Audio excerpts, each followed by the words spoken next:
جو لوگ قرآن پڑھتے پڑھاتے ہیں قیامت کے دن ان کے درجات بھی بلند ہوں گے. نہ صرف یہ کہ ان کے بلکہ ان کے والدین کے بھی. تو وہ پوچھیں گے کہ یہ ہمیں نعمت کہاں سے ملی؟ تو بتایا جائے گا کہ تمہارے بچے کے قرآن پڑھنے کی وجہ سے. تو قرآن کی صرف عربک نہیں پڑھنی چاہیے بلکہ یہ کتاب ہدایت ہے، سلامتی کی راہیں دکھانے والی کتاب ہے. یہدی بہ اللہ من اتبع رضوانہ سبل السلام. یہ ایک روشنی اور واضح کتاب آئی ہے جس کے ساتھ اللہ ان لوگوں کو جو اس کی رضا کے پیچھے چلتے ہیں سلامتی کے رستوں کی ہدایت دیتا ہے. زندگی کے ہر معاملے میں آسانی کی کتاب ہے، یعنی آسان احکام والی کتاب ہے. اس میں ہدایت بھی ہے، نور بھی ہے.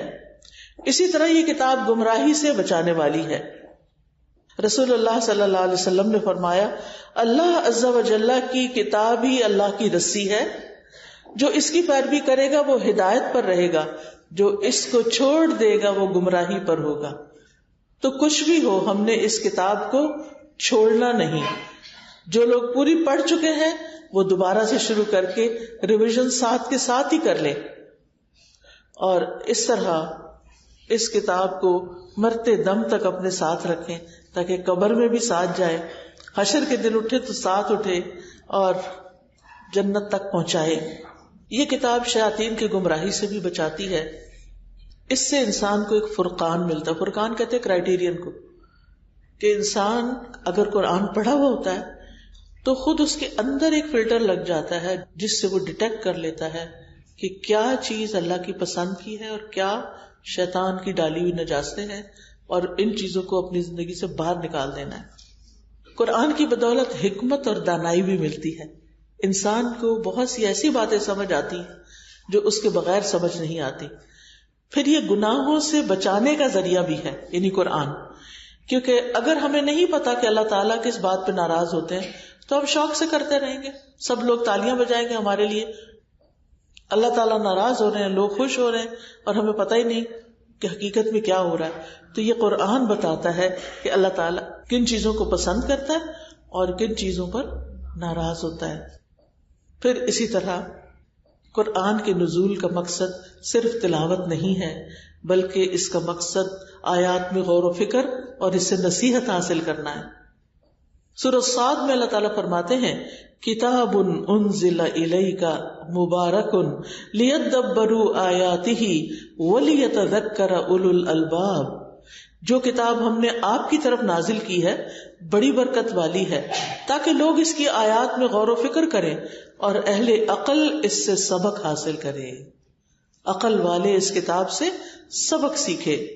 حسن بصری کہتے ہیں قرآن اس لیے نازل کیا گیا تاکہ اس پر غور و فکر کیا جائے اور اس پر عمل کیا جائے، لیکن کچھ لوگوں نے تو اس کو اپنی صرف تلاوت کی کتاب بنا لیا ہے. یعنی صبح اٹھتے ہیں، روٹین میں اس کو کھولتے ہیں، کچھ آیتوں کی کچھ پیجز کی تلاوت کرتے ہیں، بند کرتے ہیں، رکھ دیتے ہیں. جیسے کھولنے سے پہلے تھے ویسے ہی بعد میں ہوتے ہیں. کسی آیت پر نہیں رکتے، کسی کا مطلب نہیں پتا، دل پہ کوئی اثر نہیں ہوتا. لہذا پڑھنا ثواب کا تو ہو گیا لیکن عمل میں کچھ نہیں آتا. اللہ سبحانہ و تعالیٰ قرآن مجید میں قرآن پر تدبر کا حکم دیتے ہیں.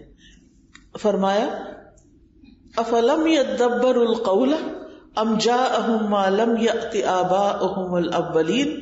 کیا انہوں نے قرآن پاک میں غور نہیں کیا، یا ان کے پاس وہ چیز آئی ہے جو ان کے پہلے باپ دادا کے پاس نہیں آئی تھی؟ کوئی انوکھا دین آیا ہے ان کے پاس جس کو پہچان نہیں رہے. تو یاد رکھیے ابن تیمیہ کہتے ہیں جو ہدایت کی غرض سے قرآن میں تدبر کرتا ہے اس کے لیے حق کا راستہ واضح ہو جاتا ہے. جو ہدایت کے لیے تدبر کرتا ہے اس کو ہدایت لازماً مل جاتی ہے.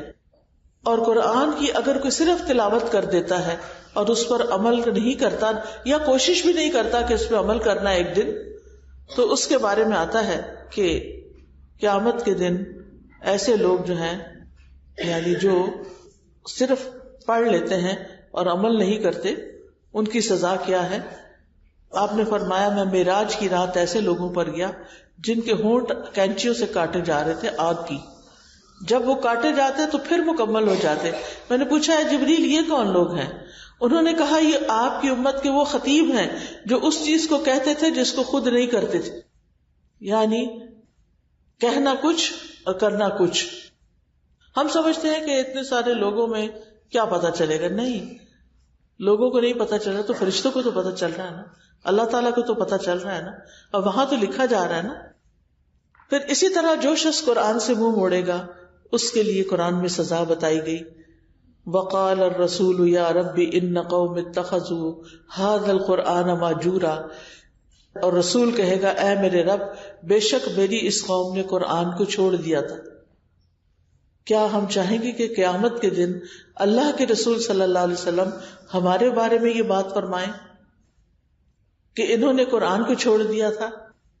اور جو شخص قرآن سے غفلت برتے اس کے لیے الگ سزا ہے. سمرہ بن جندب سے روایت ہے کہ نبی صلی اللہ علیہ وسلم خواب بیان کرتے ہوئے فرما رہے تھے کہ ایک شخص کا سر پتھر سے کچلا جا رہا تھا. آپ نے کچھ چیزیں دیکھی تھی، ان لوگوں کے جسم دیکھے تھے جو قرآن یا نماز نہیں پڑھتے، اور پھر آخرت میں وہ چھپ چھپ کر سامنے نہیں آئیں گے. تو سامنے تو ہر کوئی آئے گا، لیکن ساتھ ہی یہ ہے کہ وہ چاہتا کیا تھا، اس کو تربیت کی ضرورت تھی. تو کہا گیا کہ قرآن کا حافظ تھا مگر وہ اس قرآن سے غافل ہو گیا اور فرض نماز پڑھے بغیر سو جاتا تھا. ساری رات جاگا اور عین نماز کے وقت سو گئے.